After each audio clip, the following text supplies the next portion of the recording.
দেশের ১১ জেলার ওপর দিয়ে ঘন্টায় ৬০ কিলোমিটার বেগে ঝোড়ো হাওয়া ও বজ্রবৃষ্টির আশঙ্কা করছে আবহাওয়া অধিদপ্তর। এরই মধ্যে সংশ্লিষ্ট নদী বন্দরগুলোকে দেখানো হয়েছে ১ নম্বর পুনঃ সতর্ক সংকেত।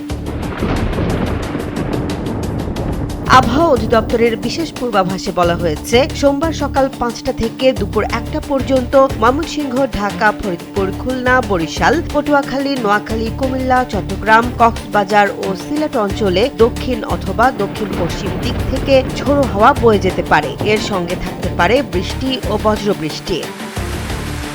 পূর্বাভাসে বলা হয়েছে, এসব এলাকায় অস্থায়ীভাবে ঘন্টায় ৪৫ থেকে ৬০ কিলোমিটার বেগে বাতাস প্রবাহিত হতে পারে। ফলে নদীপথে চলাচলকারী নৌযানগুলোকে সতর্কতার সঙ্গে চলাচলের পরামর্শ দেওয়া হয়েছে।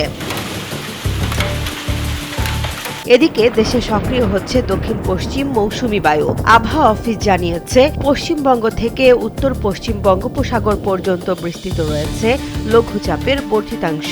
একই সঙ্গে মৌসুমি বায়ু বরিশাল, চট্টগ্রাম ও সিলেট বিভাগ পর্যন্ত অগ্রসর হয়েছে।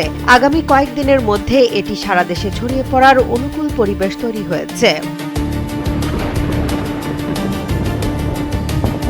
আবহাওয়ার পূর্বাভাস অনুযায়ী সোমবার সন্ধ্যা পর্যন্ত ঢাকা, ময়মনসিংহ, খুলনা, বরিশাল, চট্টগ্রাম ও সিলেট বিভাগের অনেক জায়গায় দমকা অথবা ঝোড়ো হাওয়া সহ বৃষ্টি হতে পারে। দেশের বিভিন্ন স্থানে হতে পারে মাঝারি থেকে ভারী বর্ষণ।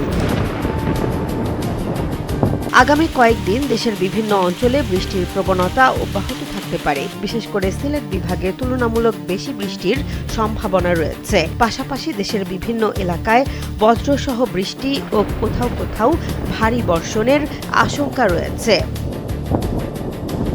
আবহাওয়া অধিদপ্তর বলছে, মৌসুমী বায়ুর বিস্তারের সঙ্গে সঙ্গে দেশে বৃষ্টি ও বজ্রবৃষ্টির কার্যক্রম আরও বাড়তে পারে। ফলে প্রয়োজন ছাড়া ঝুঁকিপূর্ণ সময়ে বাইরে না থাকা এবং নদীপথে চলাচলে সতর্ক থাকার পরামর্শ দেওয়া হয়েছে। জেসমিন জাহান, কালবেলা।